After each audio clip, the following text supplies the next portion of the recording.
A família Smurl sempre foi vista como muito próxima e simpática aos seus vizinhos. Tanto Jack quanto Janet cresceram na região da Pensilvânia, se conhecendo em 1967 e casando no ano seguinte, com Jack servindo a marinha, tornando-se técnico de neuropsiquiatria. Nesse período, a mais recente família morava com os pais de Jack, que faziam da crença católica algo presente no dia a dia.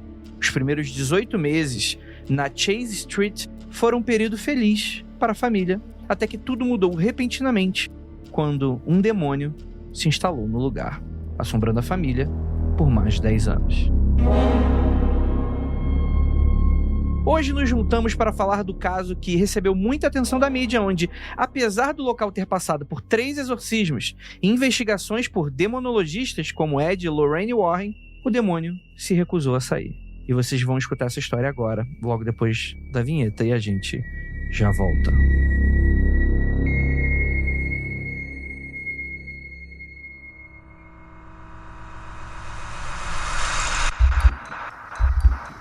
Não há nada de errado com seu áudio.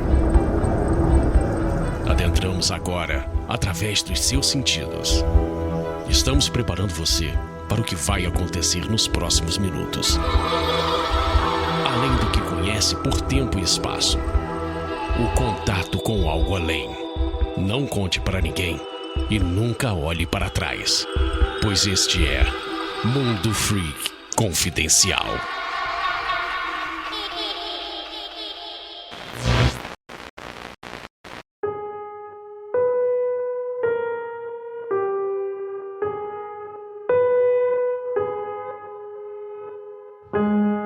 Longos dias e belas noites, queridos ouvintes. Está começando mais um Mundo Freak Confidencial. Meu nome é Andrei Smurl.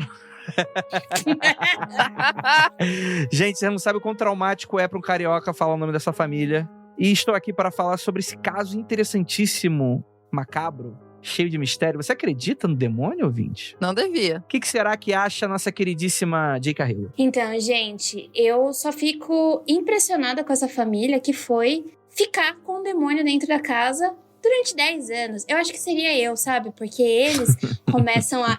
tipo, sabe quando você fala, não foi nada, foi os cachorros.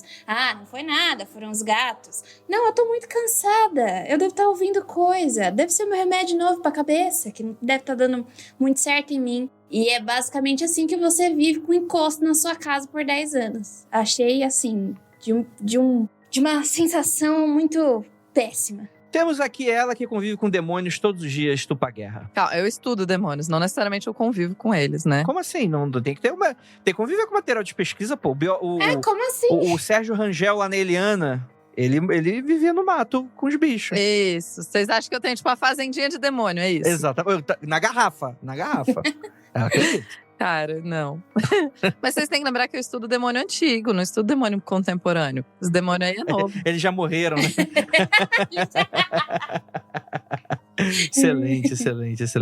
Temos aqui nossa queridíssima Ira Croft. Oi, gente, tudo bem?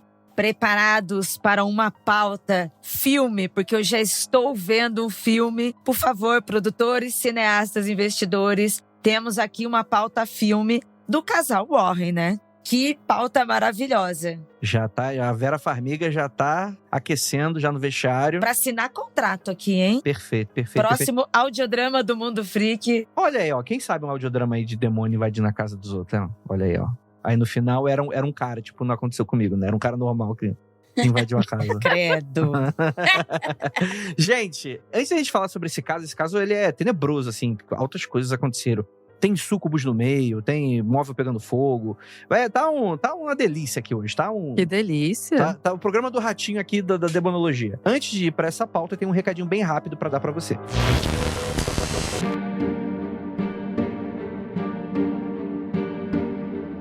Apoiadores, é com vocês mesmo que eu vim aqui conversar.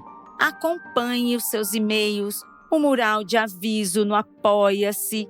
Confira, porque nós informamos nossas ações por lá.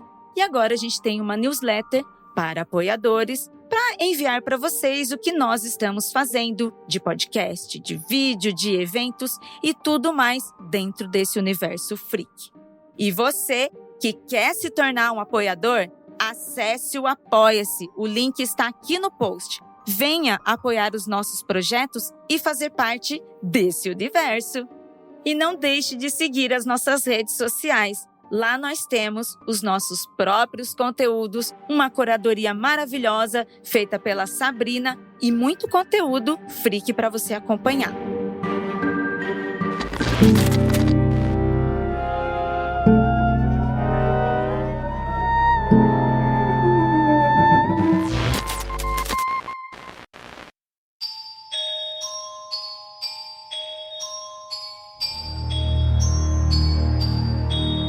Então vamos lá, gente. Eu vou falar o nome dessa família mais uma única vez, para meu próprio desespero, que é o seguinte. A família Smurl, como ela é conhecida, e a partir de agora vai ser a família, The Family, aqui com a gente, né? A família. É isso. Porque a minha nona. Perdão. O que acontece? A casa da família, ela tinha sofrido com as enchentes da região. Era uma casa antiga e, por causa disso, a casa precisou ser reformada. Então a gente tem esse casal, o Jack e a Janet, com 2 filhas pequenas, né? E os pais do Jack, os avós, né? Que mudaram-se para essa casa de 2 andares na Chase Street, em West Pittston, Pensilvânia, Estados Unidos, né? Então, esse local, ele precisava de reparos e eles não hesitaram aí dar aquela pintada, reformada, consertar tudo que era necessário. Mas foi exatamente aí nessa reforma que as coisas estranhas começaram a acontecer. E a gente tá falando de uma grande janela de tempo aqui. A gente tá falando entre 1974 e 1987. Deixa eu dar só uma contextualizada, que é a Janet e o Jack, eles foram morar junto com os pais do Jack, porque depois que ele saiu do exército, ele começou a trabalhar, né? E daí teve o furacão Esther. E o furacão Esther, ali na Pensilvânia, conseguiu destruir muitas casas. Eu acho que 100 pessoas foram atingidas, foram mortas por causa desse furacão. Então, eles decidiram ir aí para esse duplex, né? Que é uma casa de andar, né? Tem um andar de baixo e um andar de cima. Então, a família Smurl, que é o Jack, a Janet e as 2 filhas mais velhas, vão morar em uma parte da casa. E os pais do Jack vão morar em outra parte da casa. Então, era assim que eles dividiam. Então, basicamente, era como se eles fossem vizinhos, sabe? Eles não tinham áreas em comum, a não ser para sair e para entrar na casa. Mas o caso é que, inicialmente, né, a gente tem aí episódios inofensivos que acontecem nessa janela de 10 anos, assim, no qual a família, ela é aterrorizada aí por um fenômeno poltergeist mesmo, né? Como manda aí coisas voando e coisas nesse sentido, né? Então, manchas antigas nas paredes surgiam por baixo das camadas de tinta, né? Ferramentas desapareciam e reapareciam. Eletrodoméstico da cozinha pegava fogo, né? Mesmo até desligado da tomada, né? Odores terríveis, assim, quando você entrava e depois desapareciam depois de um tempo, né? E a história foi crescendo. E, aos poucos, foi chamando a atenção dos jornalistas da época e, assim, o nosso casal de demonologistas, Ed e Lorraine Warren, e a Igreja Católica se envolveram. E aí chamou ainda mais a atenção do público, né? Esse caso, ele é tão típico do casal Warren, que parece que ele acontece nos moldes, naquele roteirinho das histórias do casal Warren, né? Mas foi bem na época também. Sim. Sim. Então, eles estavam presentes, né? Eram chamados nesses fenômenos, só que eles aconteciam de forma tão parecida que eles tinham um padrão entre eles, sabe? Na verdade, eles estavam sofrendo com o rolê tem já episódio do Mundo Freak de MTV, né?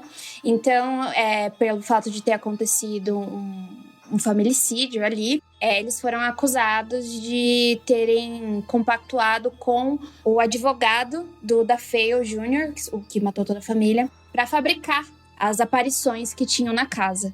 E daí eles estavam no meio dessa treta, que foi na década de 70, ali no final da década de 70, a gente tem aí a família Smurl já começando com atividades paranormais dentro dessa casa quando começa a mexer nela. Tem um episódio que acontece, que é muito algo que aconteceria comigo, que eu falo assim, mano, se bobear deve ter um demônio na minha casa, eu não sei. Eles compraram, como eles estavam arrumando a casa toda, eles compraram um carpete novo.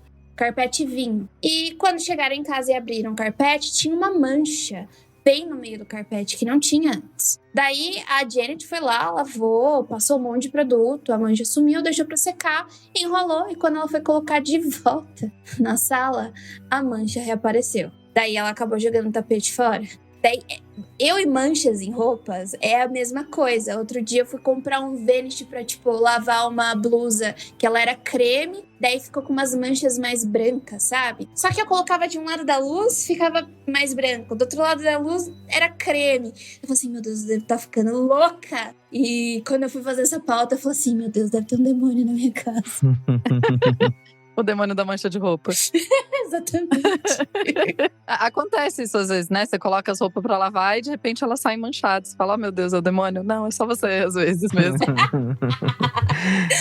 Cara, essa casa que eles se mudaram, né? Como eu falei, né? Teve uma enchente, eles acabaram mudando de região por causa disso, né? Então eles acabaram adquirindo aí essa casa de $18 mil. E isso é muito interessante porque é uma casa extremamente antiga, né? Foi uma casa, né? Era um duplex construído em 1896, cara, quase um século de vida a casa. Então imagina quanto de história que tem, né? E doideira, a parte, assim, é interessante porque era um caso em que a casa, né, ela é numa região de classe média. A família, inclusive, era conhecida por serem bastante unidos, amorosos, né? Tanto Jack quanto Janet, né, que haviam crescido ali na região, se conhecendo em 1967, se casando em 68. E é interessante porque eles eram católicos. E por mais que isso possa parecer bobeira, isso dá pra gente uma textura interessante nesse caso, que é o seguinte: pra gente que cresceu aí em cultura católica, né? Por mais que você tenha aí diversas outras denominações aqui no Brasil, né? Mas dá pra falar com bastante segurança que a maior parte da população brasileira é católica, né? Porque a gente vem de origem portuguesa, né? E por aí vai, né? Esse número tá diminuindo cada vez mais, mas, enfim, são vários fatores relacionados a isso. Mas culturalmente somos bastante católicos, né? O que é diferente nos Estados Unidos. Os Estados Unidos é um país protestante, né? E, Andrei, mas não é tudo cristão? É. Mas, Então, essa é a questão. A questão é que existem tretas. E existe também uma visão de mundo também que é muito diferente, assim, nesse sentido, né? Então, né, aqui a gente tá falando de um exorcismo clássico, né? E vindo de uma família católica é algo que faz mais sentido do que para uma família protestante, necessariamente, né? É a forma que se manifesta, né? É como é interpretado também, né? Os seres. Isso, a forma que é interpretado é a forma que os seres se manifestam, né? As duas religiões são muito fortes, né? Com o cristianismo, e cada uma delas tem uma visão de mundo parecida e específica sobre esse tipo de coisa, né? Um exorcismo e a presença de um demônio. Mas nesse caso, né, como você tá falando, de ter todo esse arquétipo dentro de uma visão católica, né? A gente consegue ver mais. Talvez uma mistura, né? De lenda social, de como às vezes a gente vê o mundo também, porque às vezes nós não somos católicos, as pessoas não estão dentro, né? Desta religião, mas acaba sendo impactado e tendo a sua visão também sobre isso. E mais do que isso, né? Levantar aqui o fato de que, como uma família de religião minoritária dentro dos Estados Unidos, a gente pode até tentar levantar também alguma questão de tensão social também, né? Nesse sentido, né? Quem era muito católico eram os... Talvez a Tupá me corrija aí se eu estiver errado, né? Mas principalmente quando chegavam nos Estados Unidos os irlandeses, né? Que era um povo bastante católico, né? isso. E os italianos. E os italianos, né? É interessante lembrar que nos Estados Unidos, por muito tempo, eles não eram considerados brancos, né? Irlandeses e italianos não eram considerados pessoas brancas, eram considerados pessoas que, na nossa cabeça brasileira, faz zero sentido, né? E pessoas problemáticas também, né? Sim, considerado que... Muitos associados à bebida, à máfia, ao crime organizado, né? Muito do que é associado hoje a outras culturas, para outras etnias, né? Eram dessa época aí. Não era um branco porque não era inglês ou estadunidense, né? O branco é isso, né? Então por isso que fica essa coisa, pô, mas eles eram branco, tinham pele branca, mas o branco era o quê? Era os estadunidenses, ou inglês. E tinha muita coisa pros protestantes, os católicos, e aqui a gente tem que pensar um pouquinho na história do protestantismo, na história da cisão, né? Quando os católicos, por causa de toda a violência de quando a Inglaterra vira anglicana, hoje em dia a gente olha, o anglicanismo parece muito com o catolicismo e a gente pensa, mas... É a mesma coisa, né? Por que dá treta essa galera? Só que você tem uma história muito violenta na própria Inglaterra, de quando o anglicanismo começa a existir, daí vai ter perseguição dos católicos, muitos católicos vão ser executados, mortos, as igrejas vão ser destruídas. E depois você tem uma volta dos católicos, a perseguição dos anglicanos, enfim. E os Estados Unidos são formados, lembrando, dos puritanos, que é justamente a galera mais anglicana ainda, a galera que é tipo... É a galera mais pinelzinha ainda, né? A galera que era contra dançar e cantar música, assim. E as histórias dos puritanos do século XVIII e XIX são todas muito... Eles eram bem radicais nessas ideias. Sim. E eles, aprendi recentemente que muitos protestantes não consideram os católicos cristãos. E daí vocês vão falar, o quê? Pois é. Cara. A grande verdade é que cristão só se une pra bater nos outros. Quando tem ninguém pra bater, eles se batem entre si. Essa é a grande verdade. Brigam entre si. E daí a ideia é que, não, porque os católicos, eles seguem o Papa, então eles não seguem Jesus, eles não são cristãos, umas coisas assim. E assim, gente, eu descobri isso, eu tava vendo isso, justamente vendo uma moça que tá falando hoje em dia, explicando pra protestantes atualmente que sim, católicos são cristãos. Ela, em inglês, né, no contexto dos Estados Unidos e da Inglaterra. E isso é uma camada extra pra gente colocar, porque os católicos eram vistos como não cristãos e como gente esquisita. Sim, isso é importante. Porque eles tinham, era como se eles fossem muito supersticiosos e faziam muito ritual, era muito esquisito. Aquela coisa da missa católica, né? Devia ser muito alienígena pros caras, né? Uhum. E sabe o que eu fico pensando? De repente foi por causa disso que eles conviveram tanto com esses sinais dentro de casa. Porque se eles já se sentiam marginalizados em relação à religião deles, imagina se eles começam a contar o que tá acontecendo na casa e daí viram e falam, mas também, né, católico tem essas coisas, que não sei o quê. Mas eu acho que mais pra frente começa a aparecer uns demônios que eu não tenho certeza se tem na Bíblia. Daí eu queria fazer umas perguntas aí. Pode deixar. E vocês Olha aí, se viram pra me responder. Vamos lá, hein?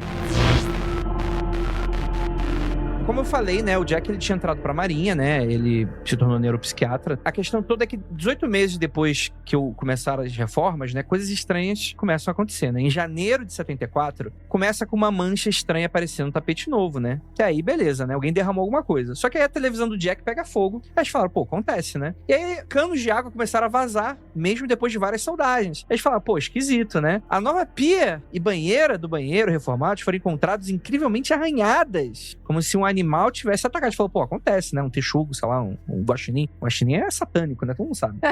Só que aí a madeira recém-pintada do cômodo também mostrava arranhões semelhantes, né? E um ano depois, as aparições começam a aparecer, né? E aí, quem vai sofrer bastante com essas aparições é a filha mais velha, a Dawn, vendo repetidamente pessoas que flutuavam ao redor do seu quarto.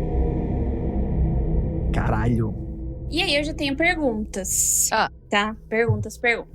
Porque eles vão começar a associar esse tipo de aparição aí com a puberdade feminina. E gostaria de saber, o que diabos tem na puberdade feminina que vem uns demônios atacar a criança, coitada? Ela já tá passando por um monte de hormônio no corpo dela e ainda vem dizer que é o demônio que tá aparecendo nos lugares por causa disso. Queria saber um pouco mais desse rolê, porque eu acho um pouco triste, né? A gente tá na época da pré-adolescência e adolescência, não sabe o que tá acontecendo, ainda tem que se firmar socialmente, saber qual é o nosso grupinho, etc. E ainda tem que lidar com demônios indo atrás de você, porque é por verdade. Interessante pergunta, né? Então, a Ira vai saber também falar bastante que é comum os casos, né, serem associados à puberdade feminina. Uhum. E tem uma explicação que vem um pouco mais antiga, e daí a gente vai ter que voltar um pouquinho na Idade Média e antes. Na verdade, antes da Idade Média, a gente vai ter que voltar para a Idade Antiga. E a ideia de que as mulheres são necessariamente mais suscetíveis a poderes demoníacos. Porque as mulheres, elas seriam naturalmente mais fracas da cabeça,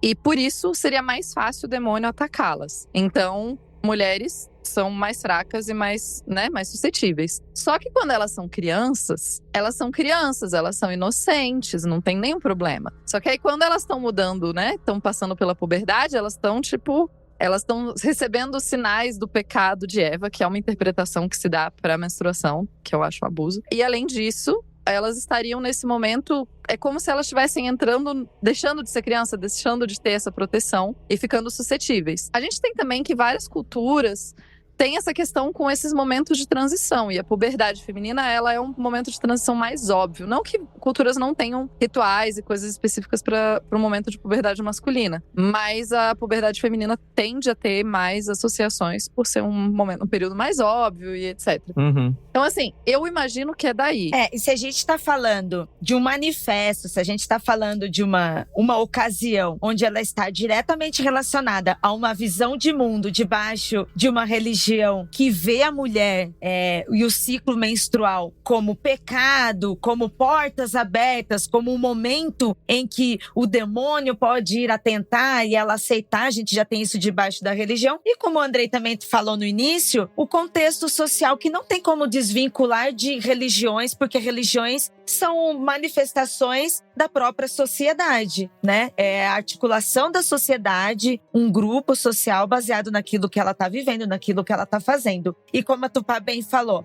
a mulher, e principalmente a adolescente, no momento que ela começa a ter a menstruação, além desse peso religioso, em que acontece com diversas religiões, mas falando especificamente dessa católica, em que já tem essa pressão e opressão em cima das meninas, virgindade, ciclo menstrual, todas essas coisas, a gente tem o contexto social que, hoje em dia que se descobriu, que se sabe, que se fala melhor, que a TPM não tem nada a ver com a mulher ficar louca, sabe? Mas com as mudanças hormonais, com as mudanças vitamínicas que a mulher tem no corpo nesse período, porque é uma mudança que é especificamente de um corpo com útero. E um corpo sem útero, no caso dos homens dessa época e até hoje em dia, que não acontece nada disso e não tem esse entendimento, sempre acreditou isso na mulher. E principalmente no momento da adolescência, que é essa transição que está indo e que para a mulher é uma descoberta, mas é só uma descoberta de corpo, mas para a sociedade é um momento em que a mulher está vulnerável.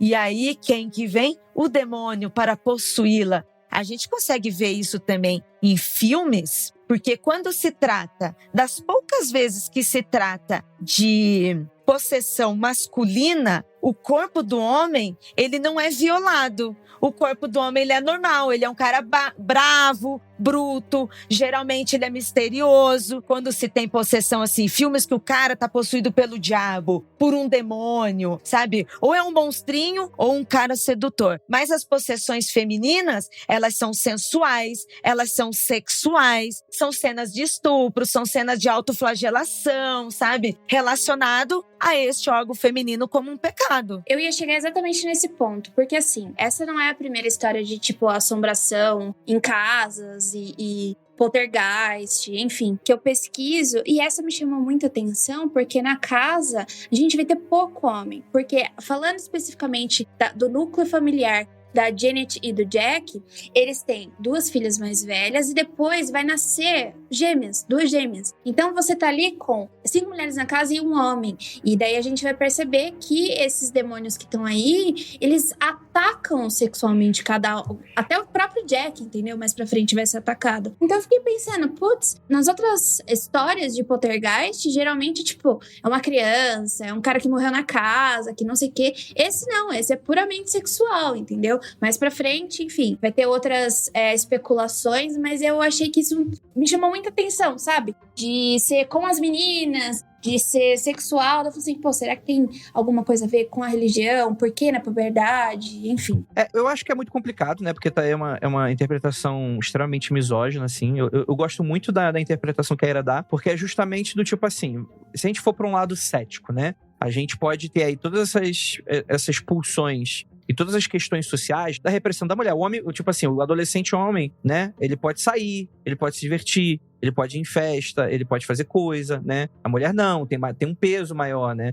Ele tem mais controle, né? Coisas desse sentido. Então, por um lado cético, a gente não tá falando sobre igualdade de temperatura e pressão dos 2 gêneros dentro dessa faixa etária. Então, se for acontecer uma manifestação de natureza psíquica ou psicossomática, né? Então é natural que possa ocorrer com um mais com um do que com o outro, justamente por causa disso, né? Se existe o demônio, e a gente tá falando aqui que o demônio ataca na vulnerabilidade, da mesma forma isso é verdade, porque isso vai atingir justamente nessa vulnerabilidade, que é o que a Ira acabou de falar, né? Não vou explicar. O que a Ira acabou de falar que é isso aí mesmo, né? Então eu acho que nesse sentido, tem também uma terceira coisa, que é o seguinte, pode ser apenas uma falsa estatística, né? Eu acredito nisso. Eu queria deixar claro que não sou eu que acho isso do negócio das mulheres de ser um demônio sexual. Sim, não, isso é bem associado, isso é um senso comum. Isso, e também nesse caso eles vão associar isso. E por isso que eu fiquei pensando, pô, mas por quê? Entendeu? Sim, e a ideia geral, por exemplo, a história original que baseou o filme O Exorcista, né? Era um menino, na verdade, né? Então, quer dizer, meninos e adolescentes também sofrem por esse tipo de coisa, né? Então, quem é que levantou essa estatística aí, né? Aí é complicado. Eu tô trabalhando hoje com um caso que eu não posso falar qual é, que desconfio eu que aconteceu uma coisa muito parecida de associar ataque com mulheres, quando na verdade era apenas como a mídia da época retratou de maneira misógina uma questão sobre isso. Como mulheres mais vulneráveis. E pode ser 1 milhão de outras coisas. Eu acredito na falsa estatística, né? Além do que a Tupá vai explicar, puxando de um período muito anterior em que já colocava a mulher com essa visão. Eu acho que a questão de gênero, além de ser diretamente, facilmente, de se culpar a mulher, de culpabilizar mulheres, né, por todos os males que acontecem do mundo, né? Além de ter isso, se aconteciam com homens, com garotos, ou era encoberto, ou também tinha vergonha, não se falava, sabe? Enquanto mulheres já se conversam mais, sabe? Já se procura mais ajuda, já se manifesta diferente também. Total. E daí eu queria puxar a Idade Média. Primeiro porque eu falei da Idade Média e porque só pra gente destrinchar algumas coisas, assim. Porque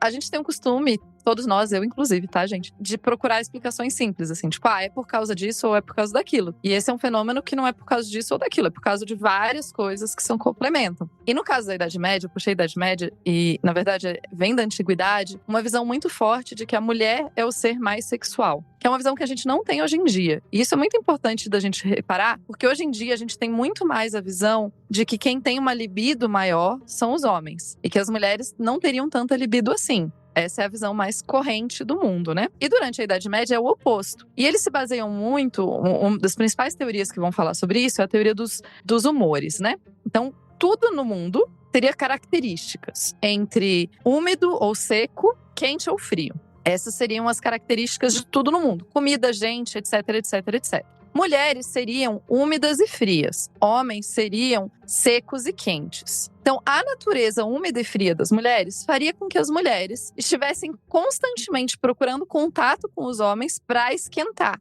Então, assim, a Idade Média vai colocar a mulher, normalmente, muito mais do que hoje em dia, como o ser naturalmente sexual. E eu falo isso, assim, porque, pra vocês terem noção, gente, na Idade Média, você tem vários desenhinhos medievais de homens fugindo da cama e mulheres agarrando eles. Pior que é verdade, né? Gostaria de dizer que pobres criaturas vão lá e assistam. Não tem aquela ilustração medieval, gravura medieval lá, da menina com a saia pra cima e o demôniozinho ali, assustado? Ah, é verdade. É muito bom. Mas essa é uma outra explicação. O papel da bruxa é andar de mão dada com o diabo, né? A lascívia. Então, assim, a gente tem que pensar isso pra gente não achar que a Idade Média era só igual a gente, só que com outra roupa, tá? Não era. Então, a ideia toda medieval é que os homens são os coitadinhos que não têm desejo e eles são atacados constantemente por mulheres, que são esses seres muito mais sexuais. E daí isso, claro, isso não é o único motivo, de novo, são vários motivos. Isso junta com o fato que era pensado que as mulheres elas tinham menos capacidade intelectual, né? Por isso que era comum que mulheres cuidassem de coisas da matemática, porque matemática era considerada às vezes uma coisa mais fácil, então dava pra mulher fazer. Caralho, era tudo ao contrário mesmo, foda-se, né? Era tipo o mundo ao contrário, assim, é muito legal. E daí, essa ideia, então você tem, muito na Idade Média, você tem tipo assim, porque uma coisa de se focar tanto que Maria era virgem e tal. Essa construção também de se focar nessa coisa, pra dizer, olha, tipo, ela não era uma mulher normal, que era doida por sexo. Porque daí você tem duas imagens de mulher. A mulher lasciva muito doida e a mãe. Cria-se antagonista dessa lascívia, né? Colocando a mãe como uma antagonista, né? Um ser poderoso. Então, assim, quando a gente fala, né?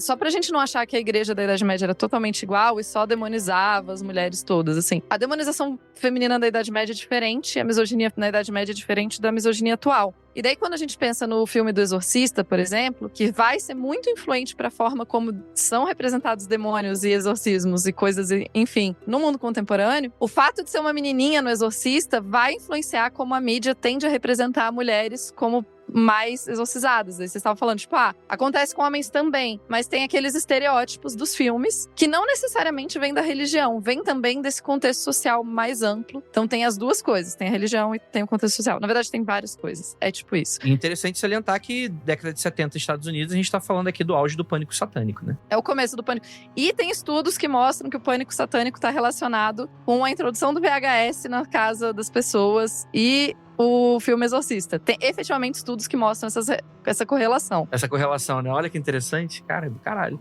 Muito doido, né? Muito doido, né? É fantástico. Então, assim, quando a gente pensa que a menina adolescente, a que tá na puberdade, é a menina que tá sendo atacada mais, todas essas sociedades, todas essas visões sociais do que é a mulher estão aparecendo, né? Tipo, mais suscetível, mais coisa, mais chiliquenta, grita mais, né? Dá show, etc, etc. É histérica, ela é histérica, etc. Mas nesse caso da família Smoore, as garotas não são as únicas atacadas, né? Sim. Vai escalando bastante.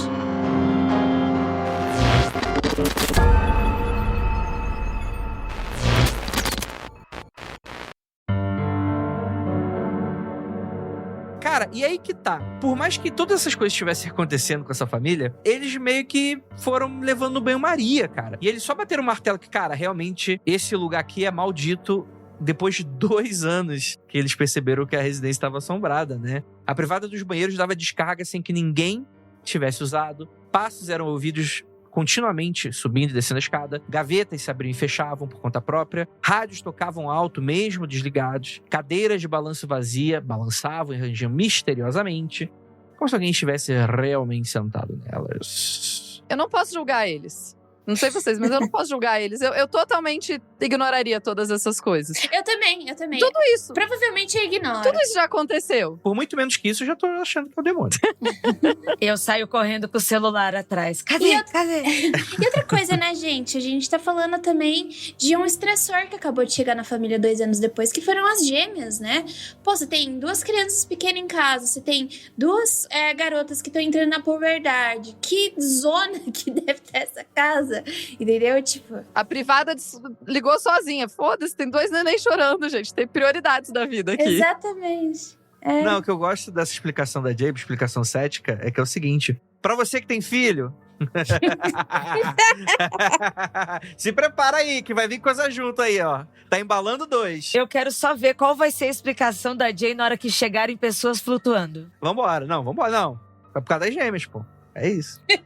Cara, e com o tempo, os integrantes da família, eles começavam a sentir esses odores estranhos, né? Em várias ocasiões, o Jack sentiu que uma mão invisível acariciava ele. Imagina, gente. Nossa. Tá ali sentadinho, aquele cafunézinho gostoso. A mão invisível do mercado.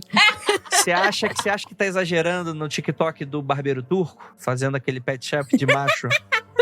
Aquele olho que não pisca? É, tipo assim, mas não, cara, de lugar nenhum. Então, olha só, uma coisa que eu achei, assim, eu fiquei muito em dúvida nessa pauta. Mas assim, como a gente falou, né, existe a visão do catolicismo aqui, né? Então a gente também acaba interpretando dessa forma. Mas é meio algumas coisas meio contraditórias, né? Porque se fala de demônio como uma expressão feia, horrorosa, grande, assombrosa. E ao mesmo tempo, por que um demônio ia fazer cafuné no cara? Por que tipo, ia ser uma mão, sabe? Não, calma aí. O cafuné sou eu que tô falando, tá? É tipo, ele...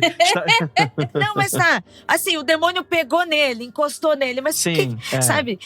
E não desmerecendo essa história, até porque sendo uma boa believer, é claro que eu acredito muito dessas coisas. Mas não é porque eu acredito numa manifestação espiritual, astral, que eu também não vou desconsiderar que nós, como seres humanos, e todo o conceito histórico e social que a gente está falando aqui, além dos nossos medos, e além que toda vez que a gente conta uma história sobre qualquer coisa, a gente aumenta. Então, sim, o que aconteceu lá foi 1% do que estamos falando aqui. Mas, acreditando que ele falou isso, assim como a gente também recebe relatos no mundo freak de sensações assim, né? Quando algo senta na cama, quando algo coloca a mão em cima de você. Mas falando especificamente aqui, não seria muito esquisito? Sabe, um demônio, monstro, sabe, com olhos verdes, bocas, assim, com o dente rangendo. Eu não imagino uma mão de bebê. Esse demônio deve ter uma mão monstruosa. Não, calma aí. Sacou? Calma aí. Era muitos anos 80, né?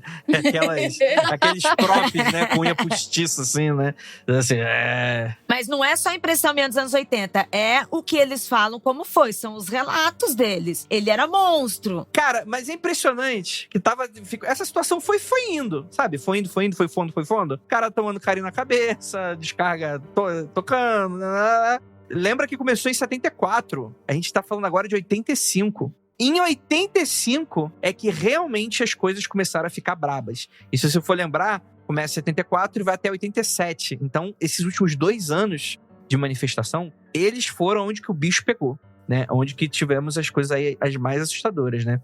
E aí, você vê essa manifestação cada vez mais tenebrosa, assim, né? A casa ficava mais fria, bem fria, assim. John e Mary, que eram os pais de Jack, né? Os avós, né? Ouviam pessoas falando alto e até mesmo xingando ao lado do Jack e da Janet, embora não tivesse ninguém discutindo. Em fevereiro do mesmo ano, Janet ouviu seu nome sendo chamado enquanto estava na lavanderia do porão. Depois de procurar quem havia chamado, percebeu que estava sozinho o tempo todo. Um frio intenso foi sentido na casa, mas desta vez, uma forma escura, no formato humano, sem características faciais, apareceu para Janet na cozinha. Ela desmaterializou-se através da parede e apareceu para Mary no lado oposto da casa. A partir deste momento, a atividade paranormal aumentou em frequência e intensidade. Um grande ventilador de teto caiu a poucos centímetros de Shannon, quase a matando, na noite em que sua irmã, Heather, agora com 13 anos, estava prestes a ser batizada na religião católica. Então você vê aí que, por exemplo, cara, essa da imagem que se desmaterializou, tipo assim, um formato humano sem característica facial. O que deveria ser isso? Sem rosto? Olha que doideira, bicho. É o demônio! Cadê o Jacão? Tem 2 coisas nesse relato que me assustam muito. A primeira é, quem nunca teve medo de ventilador de teto não sabe qual é a emoção de estudar na sala de aula com ventilador de teto, né? Você fica lá a aula inteira, tipo, caraca, velho. Deus o livre, Tupá, Deus o livre. O terror da minha vida. Eu já tive pesadelo. Porque eu li, tem uma cena dessas no Cemitério de Stephen King, no livro. Ai, delícia. Credo. Eu não vi não li o Cemitério nem nada assim, mas é um terror desde a infância. Tipo, sentar na sala de aula, você olha onde tem ventilador pra não sentar embaixo do ventilador. Então, assim, né? Esse sempre foi uma desconfiança. Com o tempo, eu me convenci de que ventiladores de teto não caíam. Mas, assim, isso é um convencimento que eu fiz pra mim mesma. Como assim? A gravidade não funciona ali, né? Foi uma terapia psicológica aí pra... Mas quase caíam, Tupá, quase, mano. Eles balançavam torto ainda. Exato, era isso que é difícil, porque os ventiladores estão tudo torto assim, velho. Nossa senhora. Mas, então esse relato primeiro já me assusta aí. A imagem aparecendo não me assusta muito, que tipo, sei lá, né? Você vê, puta, essas coisas acontecem. Mas o ventilador caindo é sinistro. Agora a parte que eu acho estranha é se eles eram tão católicos assim, por que eles estão batizando a criança com 13 anos? Não faz nenhum sentido católicos batizarem criança com 13 anos de idade. Estados Unidos, né? Vai saber. Não faz sentido. Tava caro. Inflação. Caralho. Não sei. Faria sentido se ela estivesse fazendo, sei lá, crisma. Então, eu fui batizada mais velha. Eu fui batizada com 12 anos também. Eu não fui batizada logo que eu nasci. Deu no que deu, né? Não, mas daí eu fiz todo o processo. Eu tive que fazer catequese, daí eu fui crismada, fui tudo junto. E eu fui mais tarde também. Tá aí um pesadelo que eu tenho, é essa porra aí. Mas sua família era bem católica? Então o que aconteceu foi, bem católica e católica do interior da Bahia. Meu pai era e minha mãe era do Candomblé. Daí, o que aconteceu de ter demorado de me batizar é que minha mãe me teve muito nova, entendeu? Então, vários percalços aí no meio do caminho não deu pra batizar. Quando eles tiveram a oportunidade de batizar numa igreja certa, que eles gostaram, etc., daí eu fui batizada. Pode ser isso também, eles estavam passando por mudanças, entendeu? Tipo, tiveram que sair de uma casa pra ir pra outra, tinha que reformar a casa, patati patatá. Então, pode acontecer. No meu caso, quer dizer, no meu caso foi assim, né? Então... faz sentido. É só porque eu acho, é pouco comum, né? Católicos tendem a batizar o mais cedo possível, assim. Até porque pra não morrer pagão, essas coisas assim. Pra salvar a alma aí. Eu fui batizada com 2 anos e pouco, eu sempre achei meio tarde, assim. Não, eu fui batizada com 12. Eu não fui. Tá explicado aí, vocês 3 aí.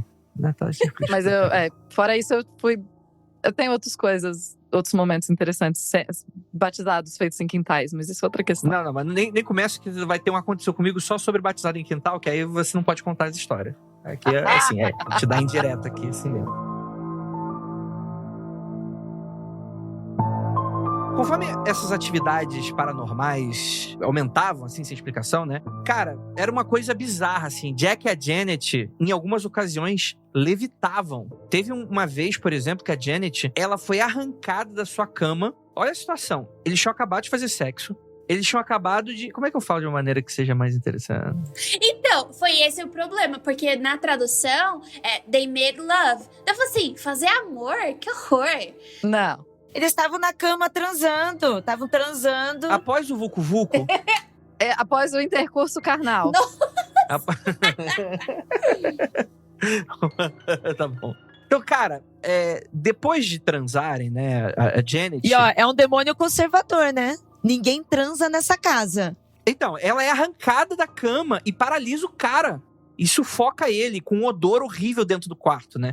Depois que eles transam. Ele soltou um pum desagradável. Ele interrompe a foda dos outros e ainda deixa um cheiro desagradável. Ele peida na hora. Não, ele não interrompeu, ele esperou acabar. Ele é um voyeur. Então, calma.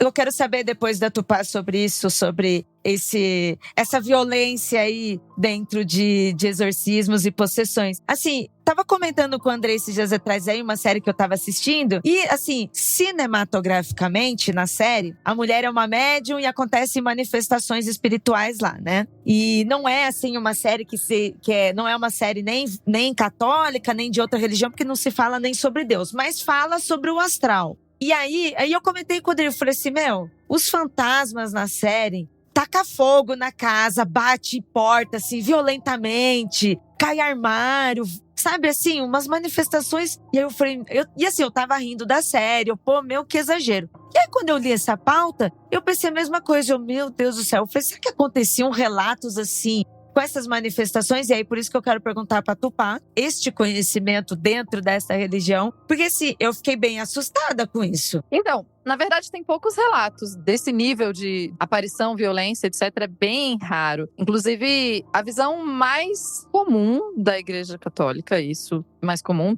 pode ter pessoas que são da igreja que estão ouvindo a gente e vão falar, Tupá, você tá doida. Então, vocês podem me corrigir, tá? Mas assim, o mais comum é se falar justamente que o demônio existe, ele é um fenômeno, ele existe, ele tá presente no mundo, ele tá agindo no mundo, mas as manifestações dele são muito menores, não são essas coisas assim cinematográficas. Então, eu já li algumas entrevistas de padres exorcistas e tal, eles falam, não, normalmente, primeiro que a maior parte dos casos que chega não é de demônio, e quando é de demônio, é uma influência muito mais sutil na vida da pessoa, não é essa coisa de jogar coisa pro lado, de arremessar a pessoa pro lado, nada disso. Eu não lembro muito, e mesmo pensando em mais antigo, assim, os relatos da antiguidade, quando falam de demônios, são coisas muito corporais, mas não tem essa coisa, normalmente são muito mais associados com doença do que necessariamente com ataques físicos nesse sentido, assim. Uhum. É porque geralmente sente cheiro, vê coisas, né? Odor, alucinação, não tanto... Eu, na verdade, não vejo tanta violência quando, é no mundo real, no plano real, né? É muito pouco isso que acontece mesmo. Eles são sutis. Pois é. E ia falar assim, relatos contemporâneos são mais suaves. Tanto relatos, assim, populares, né? Não só do aconteceu comigo, mas conversas que a gente tem com família, manifestações que a gente vê, elas são é como se fosse muito mais suspense do que aterrorizante. Isso, então, acho que, né? Assim como, né, aqui a gente estava falando primeiro sobre uma visão católica. Quando eu tenho uma visão pentecostal, ela tem uma manifestação mais expressiva dentro da igreja. Mas na vida da pessoa, ela seria no cotidiano, sabe? Seria ali perturbando a pessoa no cotidiano, não quebrando. Fazendo ela beber, né? Tomar decisões erradas, beber, etc. E não... Isso. Relacionado até à moral, né? O diabo só quer aparecer dentro da igreja, né? Dentro do culto. Fora do culto, ele fica de boa ali. Né? Só enchendo Dentro da igreja, ele seria provocado por uma força que seria a força de Deus muito mais forte do que daí ele não consegue não aparecer. E no dia a dia, ele não quer aparecer completamente porque ele quer dominar a sua vida. Então, ele não quer que você saiba que ele tá dominando a sua vida. E atrelado aos Bom. pecados morais, né? Sempre. Eu tenho um problema com essa visão sendo vista dessa forma, porque assim, né? Quando a gente fala do por que aquele dilema lá de Epicuro, né? Do tipo, por que Deus permite o mal, né? Se ele é onipotente, onipresente, onisciente, né? Ou ele sabe e não faz nada, ou ele não sabe, então ele não é onisciente, por aí, blá, blá, blá, blá, blá. E aí tem uma resposta pra isso que é o mal existe porque seria, na verdade, a ausência do bem. O mal não é uma coisa em si, né? Ele é a falta de algo, né? Eu gosto dessa explicação porque ela é uma explicação que ela faz bastante sentido dentro dessa lógica. Mas isso demonstra que é uma coisa mais passiva, né? Então, eu, na minha visão, acho que talvez carece aí de um sentido ter, de fato, um demônio ativo dando pirueta e chilique se é simplesmente a ausência do bem. Quer dizer, parece... Se a ausência do bem, beleza. O cara começou a beber, sei lá, bate na esposa, é preso, um monte de coisas assim. Tipo, vamos dizer assim, coisas que são associadas ao cara, à vida do cara. O cara perdeu o emprego, né? Coisas nesse sentido, é a figura do mal. Beleza, ok. Dentro dessa visão de que o mal é a ausência do bem... Então, quer dizer, o cara se afastou, então começou a perder coisas, né? Porque Deus é esse cara bonzinho, né? Quando você se afasta, ele tira tudo de você. Nossa, mas é muito filosófico ir por esse caminho ainda, sabe? Eu acho que sabe, é outras camadas ainda e tem muito mais o peso moral em cima, sabe? Eu acho que vai mais pra esse lado. Ah, com toda certeza. Assim, eu acho que existem essas duas manifestações. Existe essa manifestação moral criada pela própria sociedade mesmo, né? Dentro ou fora da igreja. Mas essas manifestações físicas ainda assim são mais suaves, mesmo quando não relacionadas à moralidade, quando elas são físicas, ainda assim são umas coisas mais suaves. E muitas vezes, por elas aparecerem de formas mais suaves, elas são mais comuns de causar medo e crença da gente acreditar na veracidade de que quando manifestações muito carnavalescas, muito expressivas. Mas isso aí é porque que essa manifestação é super flexível, né? Porque aqui o casal tava transando. O demônio não gostou. Então, é isso o caso. Vocês estão praticando mal, moralmente falando. Por que o demônio não assim, gostou? Não é duvidando da história, mas é que é um absurdo. Tipo assim, caraca, o demônio foi impedir o casal. Iracética. Essa cena aqui de fato, se tem uma palavra pra gente usar, que de fato ela é absurda, né? Não, é tipo você tá assistindo Velozes e Furiosos 6, 7 e a gente, mentiroso, meu Deus, porque, sério.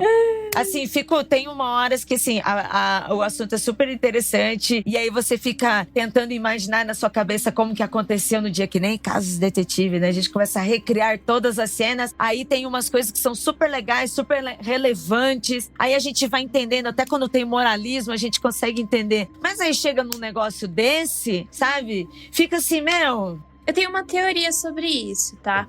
Porque assim, o caso é o seguinte, eles passam muito tempo tendo aí essas atividades paranormais na casa e em determinado momento fica muito agressivo e eles não têm outro jeito a não ser pedir ajuda. Então eles vão pedir ajuda para a Igreja Católica, na verdade para a diocese que tem ali na região.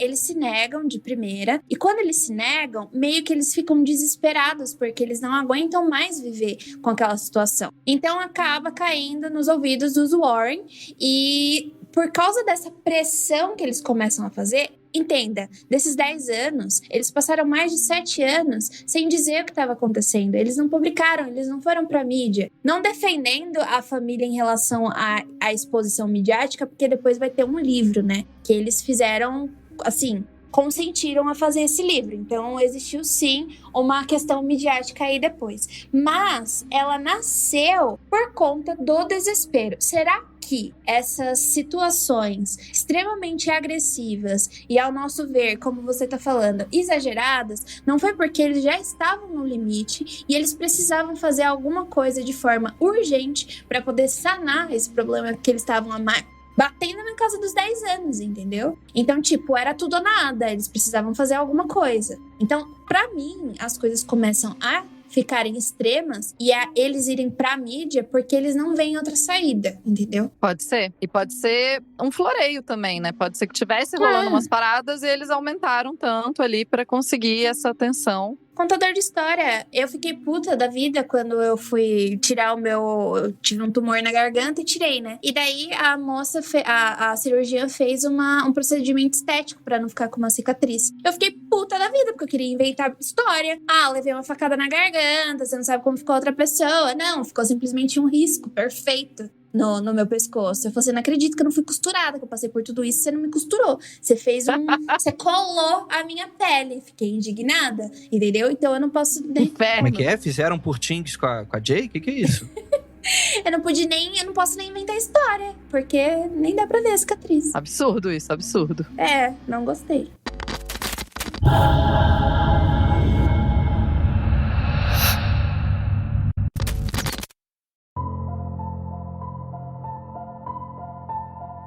Cara, o que eu achei mais absurdo aqui, falando sobre jogar coisas no outro legal, quem era muito jogado era o cachorro da família, o Simon. Tadinho. Que era um pastor. Essa parte eu fiquei puta. Até o cachorrinho, meu. Cachorrinho não, cachorrão. Não, sabe o que eu tô rindo? Não, calma aí, é um pastor alemão. Calma aí. É um pastor alemão. Mas o que eu tô rindo? Eu tô rindo, sabe daqueles filmes que, tipo assim, o cachorro pula e é um bonecão estático, assim, sólido, assim, jogado. Eu tô imaginando jogando o cachorro pela janela, assim, só que é só um boneco, assim. Mas de fato é horroroso, né? Pelo amor de Deus, né? Ele era repetidamente levantado e arremessado. Olha que loucura, bicho. Né? A gente tinha batidas e arranhões que eram ouvidos nas paredes, e em certa noite, enquanto dormia, Shannon foi jogada de sua casa caindo escada abaixo. Nem os vizinhos eram poupados, né? Vários ouviam gritos, barulhos estranhos vindo da casa, né? Enfim, mesmo até quando eles não estavam no local. Aí eu acho que temos um problema. Tipo, Jack, o Simon está levitando de novo. Eu acho que aí realmente é um problema. É um problema. Eu acho que é um problema. Eu acho que ouvinte, você acha que é um problema? Coloca aí nas redes sociais aí. Mas eu acho que é um problema, né? É por isso que em 86, né? Janet ouviu falar de Ed e Lorraine Warren, né? Pesquisadores psíquicos, demonologistas, né? Ali de Monroe, em Connecticut. E mesmo ainda céticos com a sua situação, não sei porquê, né? Mas sem ter meio que pra onde recorrer, né? Ela liga pros Warrens. Eles chegam logo depois acompanhados por Rosemary Frew, que é uma enfermeira sensitiva. Eu acho interessante ser uma enfermeira sensitiva, que ela é enfermeira e sensitiva. Então, fica a curiosidade aí. Ela não é Márcia. Ela é só. Ou o nome dela é enfermeira, você não sabe? Vai que o nome dela é enfermeira. Pô, aí os pais foram bacanas, cara. Aí falou, ó, aí ela é advogada, né? Não, ela é enfermeira. Não tem um monte de gente aí que se insiste em ser chamado de doutor? Então, olha aí, ó, essa crítica aí, doutora Tupaguerra. Olha aí, ó, galera aí. Eu faço nenhuma questão de ser chamada de doutora, não. Olha aí. Não, eu não. Ouvinte, se alguém não chamar doutora Guerra de doutora, vai se ver comigo, tá avisado. A ideia geral é que os três, então, eles começam um interrogatório bastante cuidadoso com os Smurfs, né? Sobre crenças religiosas, relação familiar. Perguntaram se já praticava o satanismo, né? O cultismo, né? Se usaram tabuíja, né? Você praticou o satanismo hoje?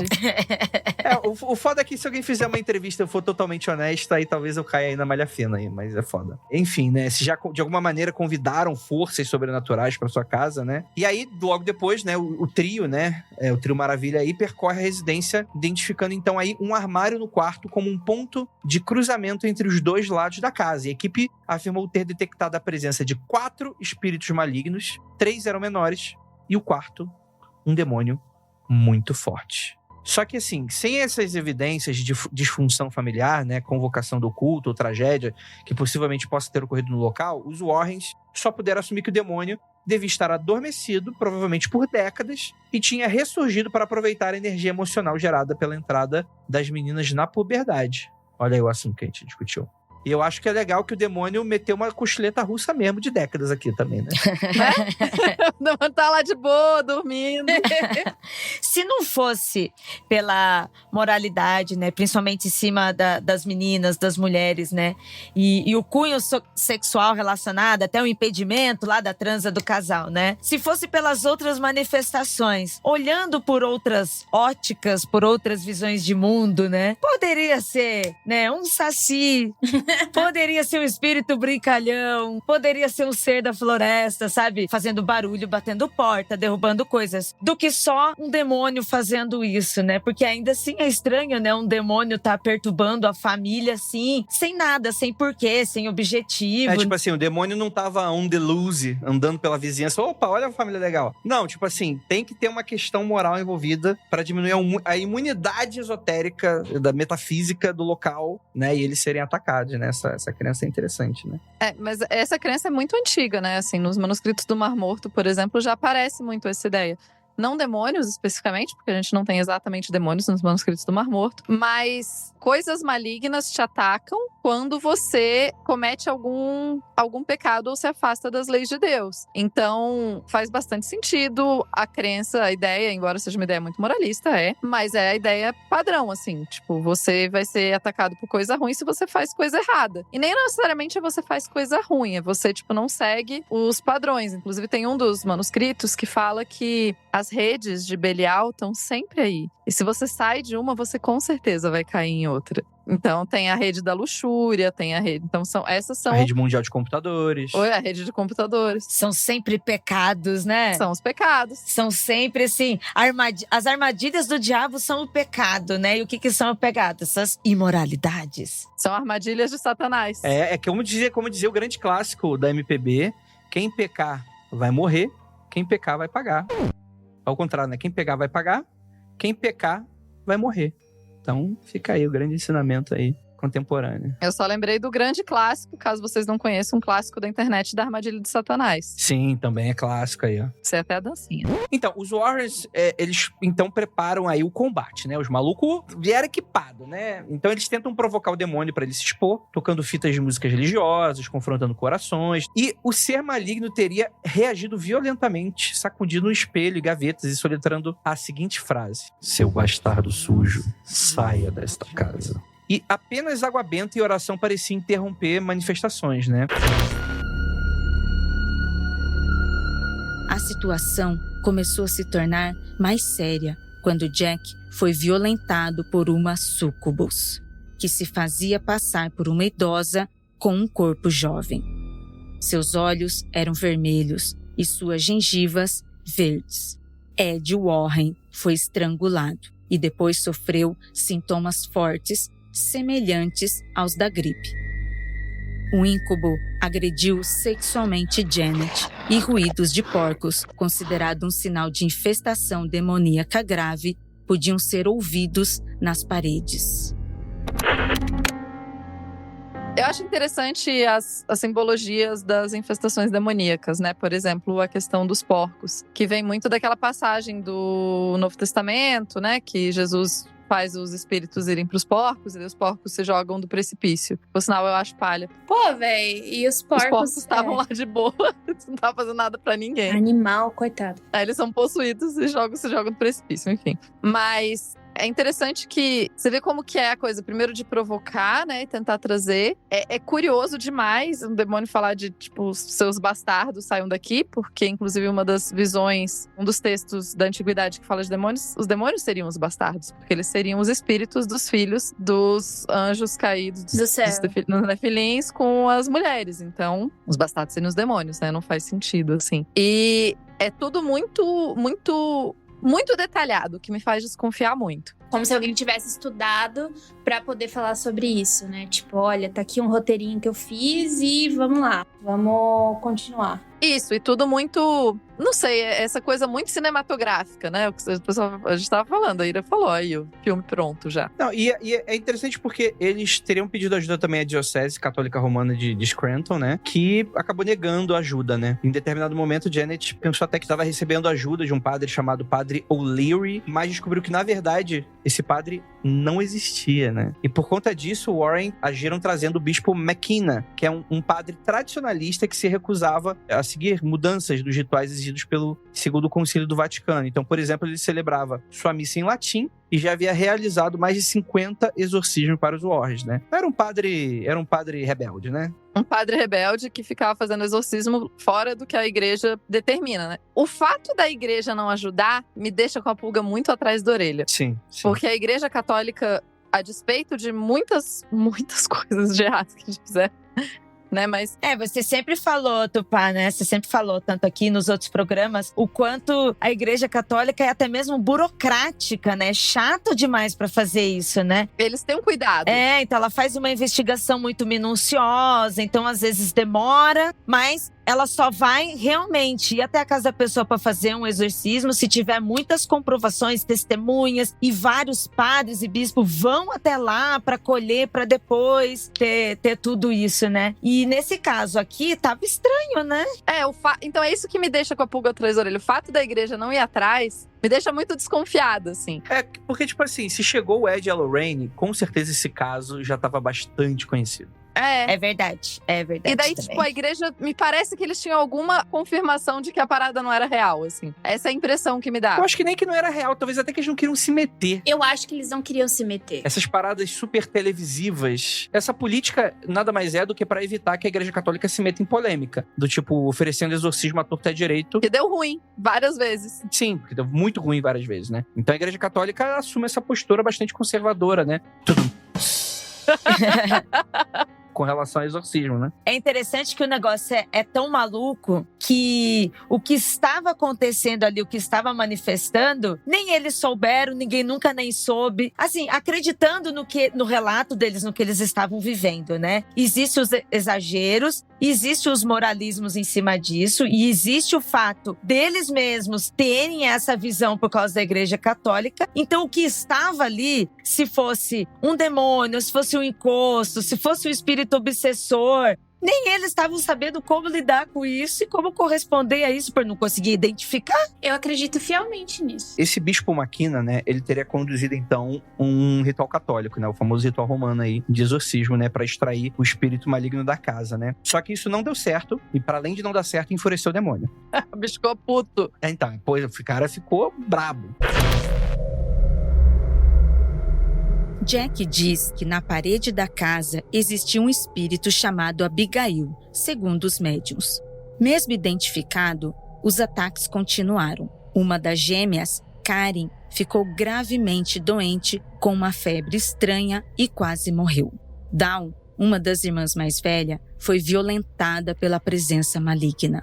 Janet e Mary tinham marcas de cortes e mordidas nos braços. Todos que moravam naquela casa estavam deprimidos. Olha, eu acho que estar deprimido é pouco. A galera tava desesperada. Eu acho que, inclusive, o problema não é estar deprimido, o problema é estar ainda em casa, né? Eu acho que esse é o grande problema, né? Pô, tem uma parte que o demônio sai da casa. Já chegou na parte que o demônio sai da casa? Segue a família. Não, ainda não. Não. O demônio com a mala junto, né? Eu fiquei assim, cara. O demônio fala não. Aqui talvez seja o tipo de manifestação mais violenta que pode haver, né? Que aí são agressões físicas e agressão sexual, né?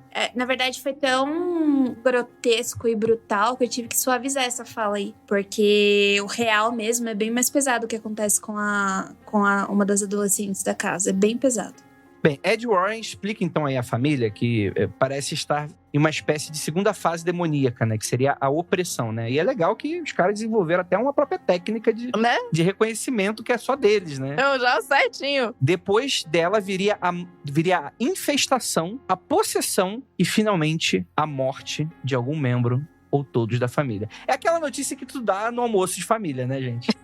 Um de vocês vai morrer aí em breve, né? Tá tranquilo, gente. Tá ótimo. Tá. Não, tá de boa. Não, fica tranquilo que a gente ainda tá na fase 2, tá tranquilo. Tá show. O bispo Maquina, então, realiza aí um segundo exorcismo, algum tempo depois também, mas sem sucesso. E as coisas pioram tanto que o demônio foi capaz de acompanhar a família em um acampamento. Olha que filha da puta! Gente, isso pra mim é a gota d'água. Eu juro por Deus. Imagina, é o poltergeist stalker, sabe? É aquele que não adianta onde você esteja, ele vai estar com você. Cara, acabei de imaginar agora as fotos de família no acampamento. Aí vai revelar a foto e tá o demônio com uma camisa florida, assim, do lado da família, assim.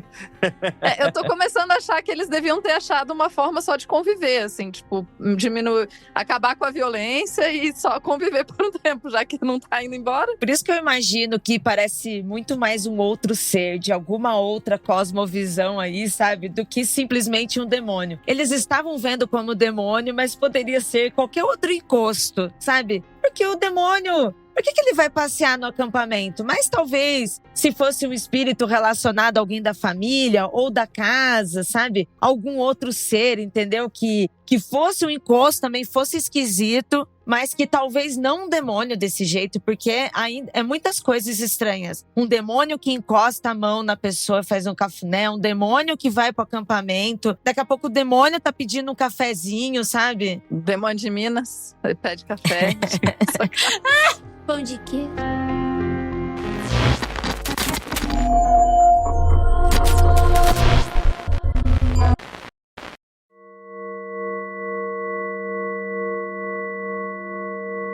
Bem, depois disso tudo, e sem qualquer ajuda aí da Igreja Católica, né, os Smurfs, eles decidem, então, aparecer nos veículos midiáticos, né? Então, eles mantêm o anonimato. Eles são entrevistados por Richard Bay em um programa local da Filadélfia chamado People Are Talking, né? Mas o demônio não teria deixado isso barato. O demônio, ele cancelou a assinatura da TV a cabo deles. Não, brincadeira, tô brincando.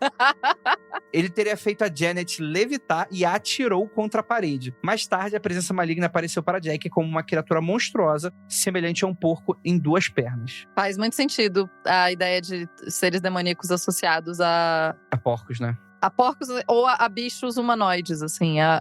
Não tô dizendo que furry é demoníaco, tá, gente? Mas, Eita. Pô, mas tem furry de porco? sei lá, velho. Acho que não, né? Tem de tudo, tem de Godzilla. Olha, não. Um abraço não, pros meus amigos furries. Não bote fé nessas coisas. Tamo junto. Tem também a manifestação, teve uma manifestação que uma mão humana subiu pelo colchão e agarrou a Janet pela nuca e, novamente, Jack teria sido violentado. Olha que loucura. Por que esses caras estão em casa, bicho? O que tá acontecendo aí? Tem alguém puto. É muito sinistro. E, novamente, Jack foi violentado.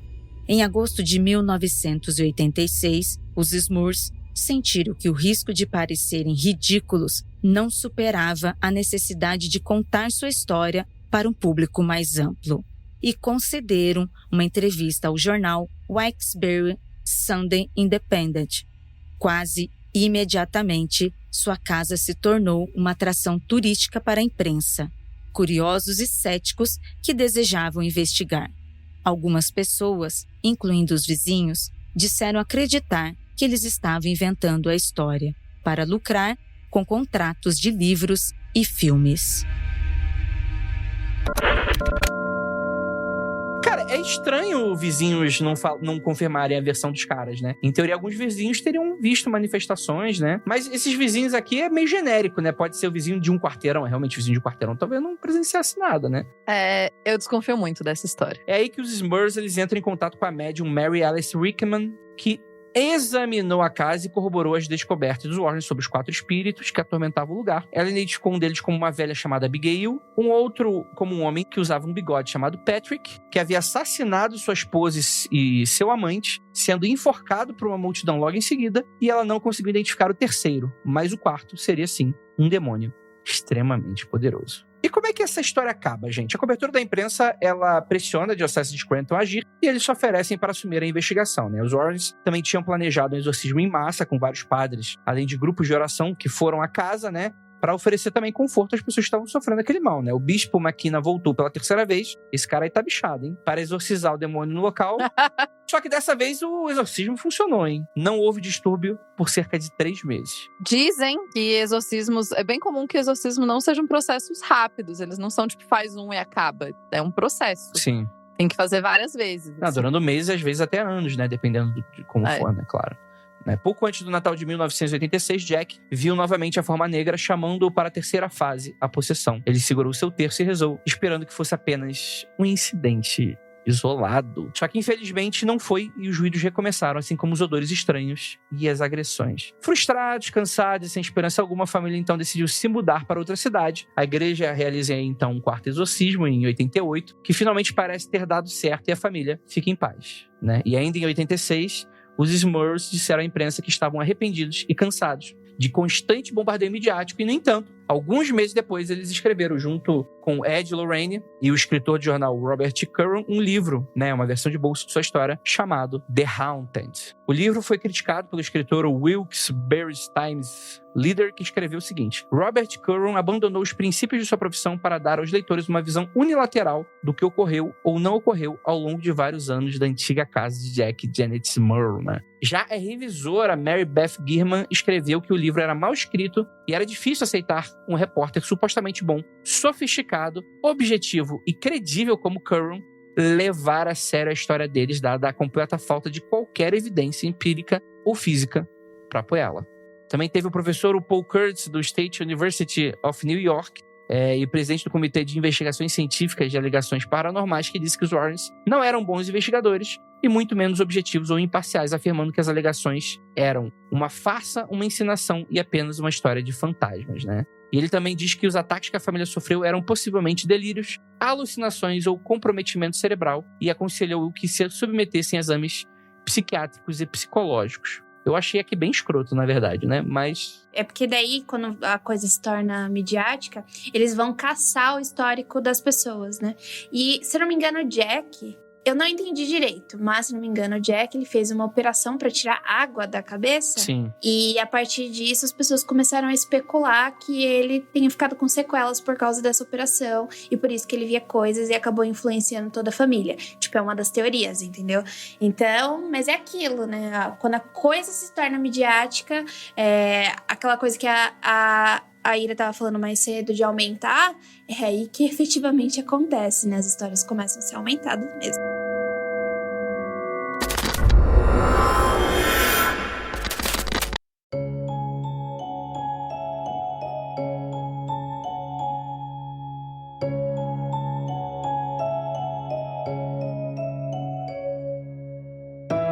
Essa é a história aí da família Smurl. O que vocês acham, gente? Vamos fazer um pequeno debate aqui pra encerrar. O que você acha, Jay Carrello? Então, eu não acho legal a gente descreditar as pessoas quando elas contam alguma coisa, sabe? Eu parto do princípio, se você tá me contando que algo aconteceu, eu vou acreditar que é verdade. Mas é obviamente que pra mim muita coisa parece estranha. Quando eles falam que passam quase 7 anos só vendo coisas pequenininhas, é como se eu estivesse vivendo na minha casa. A Ira falou sobre ver coisas, sentir cheiros, etc. Ontem mesmo. Eu tava indo no banheiro pegar uma presilha de cabelo. E o Snow, ele me segue pra onde eu vou. O Nimbus, que é o meu cachorro que já faleceu, ele também me seguia pra onde eu ia. E na hora que eu passei rápido pra dar a curva no banheiro, sabe? Eu não vi o Snow, eu vi o Nimbus. Daí eu falei assim, pronto. Começou. Já se passaram anos que o cachorro morreu e eu ainda tô vendo o cachorro pela casa, entendeu? Mas no final das contas era só o Snow. E já tem quase 3 anos que o Nimbus morreu. Então, claramente poderia ser minha casa. Mas a partir do momento que você exagera a ponto de, tipo, ter que ir na mídia pedir pelo amor de Deus. E eu acho o final dessa história muito broxante, sabe? Eles se mudaram e acabou. Casa da Jay, um canil de fantasmas. Pelo menos eu tô bem protegida no mundo espiritual. Mas eu acho, tipo, eles foram pro acampamento, o demônio seguiu. Mas aí quando eles se mudaram, o demônio não seguiu? Não entendi, entendeu? Pra mim tem muitas lacunas em relação a isso. Não em relação, tipo, à igreja e aos Warren, etc. Porque eu claramente não manjo. Mas falando da história deles, do que eles contam, eu acho muito estranho esse final acabar do jeito que acaba. Então eu não acredito que tenha sido demônio, tenha sido estresse, um monte de mulher em casa, entendeu? Brincadeira. Pelo amor de Deus, se alguém virar pra mim e falar que eu fui misógina, para, tá? E é isso que eu acho. O que você acha, Ira Croft? Olha, eu acredito que houve manifestações na família e na casa deles, manifestações assim, do astral, né, espiritual, seja como for, né? Mas eu acho que a problemática de todas as questões que a gente leu aqui, que a gente levantou sobre o moralismo, os problemas sociais, não só da época, mas que a gente ainda carrega com a gente, a visão religiosa, a visão de mundo que eles têm da vida e no que eles acreditam. Então, eu acho que todas essas questões também acabaram contribuindo para atrapalhar a saber o que realmente poderia ter sido. Então, eu acho que aconteceu alguma coisa ali. Talvez não tenha sido um demônio. Eles definiram, né? Fizeram um estudo, casal Warren, mas é o casal Warren. E a visão do casal Warren, né? Que eles descobriram 3 demônios ali, existe até classes. Mas, se a gente fosse partir por outra visão, poderia ser qualquer coisa, né? Como eu disse, sabe? Se não fosse esse moralismo, principalmente, né, em cima das meninas e a questão da sexualidade, poderia ser até o Saci brincando e fazendo alguma coisa, um encosto, um espírito zombeteiro, sabe? Que está ali perturbando. Poderia ser qualquer outro ser, né? Qualquer outro ser astral. Mas como saber disso com tanta coisa estranha rolando, sabe? E essas manifestações, né? O que eles relataram que aconteceu, às vezes, pelas emoções, além do moralismo, pelas emoções, coisas que talvez não fossem manifestação desse ser e acabou jogando tudo junto no mesmo balaio, sabe? E aí o que poderia ser analisado de fato acabou passando batido e nem a igreja acreditou neles. E foram 10 anos, né? Apesar da igreja, como a Tupá já falou diversas vezes, apesar da igreja ser burocrática e demorar, mas em algum momento alguém teria ido lá. Então assim, nem um mínimo sinal, sabe? Então é meio difícil de saber o que aconteceu. Mas eu acredito que aconteceu alguma coisa ali. Mas partiu-se por uma ótica completamente bagunçada e jamais saberemos. Eu concordo. Eu não gosto, é isso, né? Eu não quero dizer que a família... A Tupá até dá uma respirada ali, né? Pra dizer, eu acredito, né? Até dói ali. Não, eu não acredito. O que eu quero dizer é, eu não quero ser desrespeitosa com a experiência vivida por outros, assim. Mas me parece muito... Eu não consigo comprar muito essa narrativa de que eles eram uma família perfeita e era tudo lindo, e era tudo tão incrível, e eles eram tão unidos, e era tudo tão legal. E daí veio o demônio e acabou com a harmonia na casa, assim. Porque eu acho um pouco forçada essa narrativa. Eu acho tudo, como eu falei, tudo tem detalhe demais, de formas muito precisas, assim, que parece meio inventado, assim, parece mais uma história contada do que necessariamente algo que aconteceu. Eu não tô dizendo que não deve ter tido treta, deve ter tido alguma coisa, assim. Eu não tô nem dizendo que eles não acreditavam, tá, gente? A família pode acreditar que acontecessem as coisas sem que necessariamente, fisicamente, acontecessem coisas, assim. A gente acredita em coisas, a gente vê coisa que não tá aí com frequência, acontece, A gente vê coisa que não tá aí. O que essa Tupá está vendo? O que o ouvinte está vendo? Não, mas é aquela coisa, eu ia falar, a gente vê corpos, eu ia falar, não, a gente vê corpos. Nossa, aí vai ficar... Aí a Jay já vai pegar o caderninho dela pra fazer a anotação. Não, mas não tem o rolê, a gente vê rosto com muito mais facilidade do que ele não vê. Tem aquele fenômeno que o nosso olho vê coisas, e daí quando você acredita, quando você tá muito sério, gente. Vocês já acamparam, assim, de noite, fica contando história de terror, você fica coisa, porque você fica pilhado naquela parada. E daí você tá passando por um momento difícil em casa e todo mundo começa a falar daquela mesma coisa. Eu acho, é isso, assim, as coisas que me incomodam na história, essa coisa dessa família muito perfeita, esses ataques também tem umas muito certinhos, assim, umas descrições muito vívidas. Essas coisas eu acho que me parecem pouco plausíveis. E o momento, que é bem o momento do pânico satânico, que a gente sabe que afetou, sim, muita gente. O fato da diocese dizer que não tem certeza do que podia estar causando as perturbações, o que me mostra, né? Você tem até um padre que diz que dormiu lá e não aconteceu nada demais enquanto ele estava lá. Então, tudo isso são pontos que me deixam cabreira com essa história. Eu concordo um pouco com vocês, assim, nesse sentido, mas eu queria dar uma... Acho que vocês estão muito ácidos, mais amargos. Uma história demoníaca, interessantíssima aqui. Prova aí a nossa van filosofia. Eu, particularmente, não acredito no demônio. Também não acredito no casal Warren, na maioria das vezes. Ou pelo menos que eles possam ser úteis de alguma maneira, né? Porque os caras foram embora e o demônio ficou, né? Então quer dizer que os Warrens exorcizaram a família e não o demônio. Tá aí a prova, né? Mas, cara... Conheço histórias de manifestação religiosa que são realmente bem virulentas. Não conheço de abuso sexual dessa forma, dessa maneira extremamente constante, né? Até acredito que isso pode até acontecer no mundo dos sonhos, né? Você tem a presença bastante constante aí de súcubos e íncubos, né? Inclusive, uma vez eu ouvi uma explicação que não existe súcubos, são sempre íncubos, assumindo formas femininas aí, né? Existe uma teoria de que não tem nem súcubos nem íncubos. É um ser que assume a forma que precisar. É só o cubus. Entendi. Ai, que horror! Deixa eu só contar uma coisa. A Andressa falou de súcubos e íncubos. teve uma vez que a gente recebeu Aconteceu Comigo, né? E eu tava lendo, ele tava falando de súcubos, íncubos, não sei direito. E no final de tudo era um soft porn. Eu tive que excluir o Aconteceu Comigo. Caralho, do nada. É porque é muito marcante, eu tenho que ler essas coisas, vocês vão ter que saber também. Tava lá lendo, mais interessada, no final das contas era um puro soft porn, eu tive que excluir o e-mail, fiquei muito puta. Foi o primeiro e-mail que eu tinha lido no dia. Cara, súcubus funciona na ficção. Na vida real, os relatos eles são realmente bem assustadores, assim, de pessoas que já viram uma forma original de espíritos nesse... Né, espíritos eu tô falando não humano, né? O pessoal fala que é um negócio bem horrendo, assim, de se ver, né? São umas formas meio retorcidas, meio que uns órgãos sexuais misturados, assim, né? Uma coisa bem esquisitona, assim, de se ver, né? Você que já viu um súcubus e um incubus, você que já viveu essa experiência e viu o relato, não é, Jay? Não!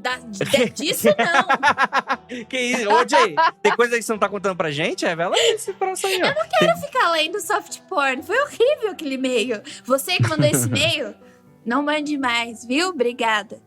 Tá bloqueado, IP. Mas, cara, eu acho que existem manifestações como essa, sim. Pode existir. Eu não tô dizendo que existe ou não existe. Não, tudo bem. Você pode não acreditar nesse caso específico, assim. Mas tem umas coisas que eu acho que me pegaram, assim, que foi, por exemplo, esse caso, a Lorraine e o Ed só aparecem depois que o casal entra em contato. Não porque o caso ficou famoso. Porque, em teoria, segundo a pauta, né? A pauta pode estar errado, mas é culpa da Jay. Então, eu confio na Jay. Então, tô indo aqui na da Jay aqui. Tá certo. Que é o seguinte, a presença midiática, ela tá acontecendo no final dos casos, né? Isso. E esse caso já tava evoluindo através dos anos, né? E beleza, a gente pode falar que a família vendeu o livro, né? Que é claro, a pessoa deveria ou não escrever o livro, né? Eles chamaram o ghostwriter lá do jornalista, né? E que acho que nem foi ghostwriter aqui, no caso, já sabiam quem era o autor, né? E fez esse livro reportagem, né? Super criticado. É estranho, mas é claro que as críticas do livro são bem interessantes também, né? Porque há uma falta de evidências, né? Cadê as fotos dos arranhados para uma manifestação dessa natureza, de ficar jogando até o cachorro no teto? Tem que ter marca de alguma coisa, né? O pobre do cachorro. A minha questão não é nem eles terem feito o livro, assim. É só fazer o livro e lucrar em cima. Eles vivem nos Estados Unidos, é o esperado, né? Mas é que é uma força motriz para explicar por que alguém inventaria uma história como essa. Ah, sim, entendi. Né? É um argumento para esse sentido. Só que, novamente, só que você tá certo também, né? Não é porque escreveu os livros que significa que é irreal, né? Uhum, exatamente. É irreal por não ser real. E aí a gente vai ter que descobrir se é real ou não é. Descobrir não. Tem que descobrir nada, não. Ô, Play, me paga aí a temporada aí, pô. Eu vou lá ali com os Smurfs ali e a gente descobre. Mas, sério agora, cara, eu gosto desses relatos, eu acho eles bem interessantes. Eles, pra mim, são relatos clássicos. Felizmente, não aconteceu nada muito pior com a família, né? Ninguém morreu, aparentemente, né? E também eles não inventaram outro caso, né? Se for o caso deles inventarem. Enfim, doideira mesmo, né? Não sei dizer não. Nota 8,5. Passou de ano. E a gente, agora vocês já sabem que se sair um novo filme dos Warren, pode ser esse caso. Fizemos primeiro. Eu até estranho não ter saído ainda, porque esse é super cinematográfico, né? É. Esse é genérico o suficiente pra se encaixar pra um roteirismo, colocar vários tipos de construções aqui de narrativa, né? A família sobrevive, então meio que dá pra falar que é um final agridoce, mas é um final meio feliz, né? Você pode forçar essa barra, dar uma exagerada aí no roteirismo. E aí você tem a família perfeita, né? Sendo atormentada, né? Com os Warren chegando heroicamente, né? Nesse sentido e tal. Que é uma narrativa que eu não compro. Isso aí realmente eu não compro e tal. Tenho bastante problema com mas o casal. talvez não, o problema talvez seja muita coisa sexual envolvida. Daí fica ruim de adaptar. Quer dizer, só tirar essa parte, né? É. Não, mas aí como é que vai ser no filme? Filha, toca pro pai. Vai ser o seguinte. À noite, 11 horas da noite, família dormindo. É aquele momento que os Warren já chegaram e aí eles se divertem. Eles tomam um vinho. E aí, o que acontece? Ed e Lorraine vão pra... A Vera Farmiga e o outro brother lá, o irmão do Aquaman. Eles vão lá pra fora. Eles começam a ter uma DR, porque precisa ter um momento de tensão também entre o outro casal, né? Enquanto eles têm uma DR, por isso que eles se afastam, por isso que o ataque vai acontecer, porque eles estão fora, né? O outro casal já... Com vinho até no cu. Vai, legal, as coisas estão se resolvendo, tá tudo legal. Aí tem aquela cena bem... Virou um pornô. Aquela cena bem musiquinha, né? Parece umas cenas assim meio desconexas, né? Assim, uns agarra aqui, uns beijo ali, etc. E no meio da discussão de Ed, Lorraine e Warren, um grito. Eles chegam e a mulher jogada. Vá! E o cara paralisando. Ed, então, pega a sua cruz e começa a exorcizar. E começa a fazer uma oração ali mesmo. E o cara não consegue mais respirar. E aí a mulher começa a gritar, meu Deus, salve meu marido. Só que, tipo, ela acabou de levar uma porrada, né? Então ela tava meio, caralho, o que tá acontecendo e tal. Aí a Lorraine, cara... E aí esse vai ser o momento do filme que o Ed, Lorraine e Warrior vai ser, a gente precisa se unir pra enfrentar esse demônio. E aí estamos indo agora para a batalha final. Porra, caralho. Esse ficou bom. Mas e todos os outros momentos? Esse que é a parte mais tensa. Esse daí é a parte boa. Eu achei que roubou um pouco a plot do pornô chanchada de Hellraiser, hein? Achei a cópia. Eita! Me escrevam pra escrever filmes eróticos, gente. Estou aceitando frilas. Sexo e exorcismo. Sexorcismo é o nome do filme. Já deve existir, né? Bem provável. Com certeza existe um negócio desse. Ai, Com toda mano. certeza. Tudo gente. existe na internet. Vamos encerrar, tá sendo comprado. Gostaria muito de agradecer a presença dessa mesa, essas mulheres maravilhosas que estão aqui comigo hoje. E também você, ouvinte, que tá aqui. O que você acha? O que você achou desse episódio? O que você achou desse caso? Você acredita nos Smurfs? Você acredita no casal Ed, Lorraine Warren? Você acredita no Mundo Freak? Você acredita no Andrei? Primeiro que você acredita no Carioca, tá errado, né? Deixa aí nos comentários. Muito obrigado. E aquilo, não olhe para trás.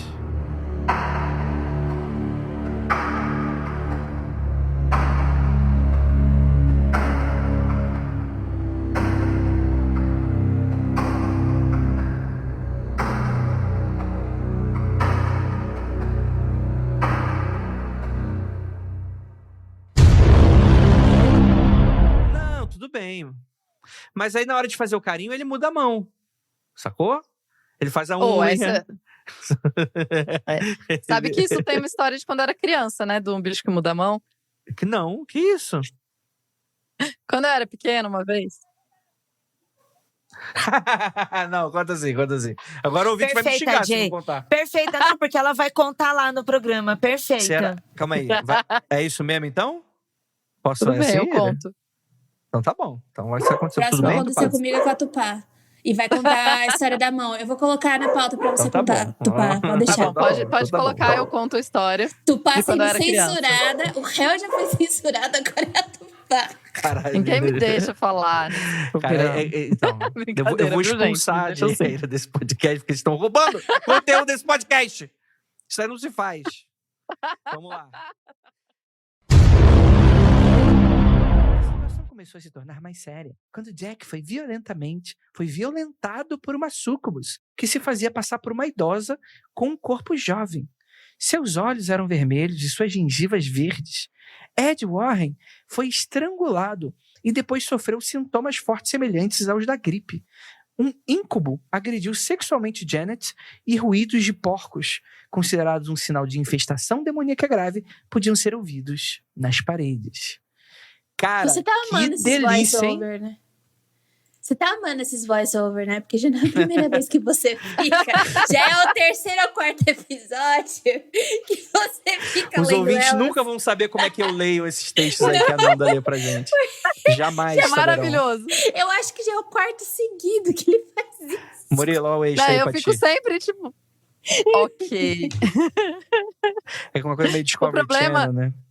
Né? O problema, Jay, é a gente guardar e respirar fundo com a seriedade toda depois de ouvir a Aí narração. ele. Aí, né? Que coisa. E eu, tipo, você quer que eu responda o quê, velho? Quero dar risada. Respeita aí o trabalho do profissional narrador aí, por favor. Vamos lá. Eu vou muito me segurar pra não falar família Smurf. Caralho. Para com isso. É os Mas não é de propósito, mas parece muito. Parece muito. Família Não, Smurf. além de Família Smurf, eu olhei assim, ó. Nossa, parece tanto um filme do casal Warren. Aí daqui a pouco eu cheguei e convidaram os casal Warren. Eu, caraca, é muito casal Warren essa É bem história. essa cara mesmo. Uhum. Eu consigo ver o filme já dessa pauta. Vamos lá. A família Smur, Jay? Smurf. Porra, Smurf. é meio ofensivo, carioca, esse L aqui, safado. É só. A Eu galera, tô parecendo um paulistano, Smur.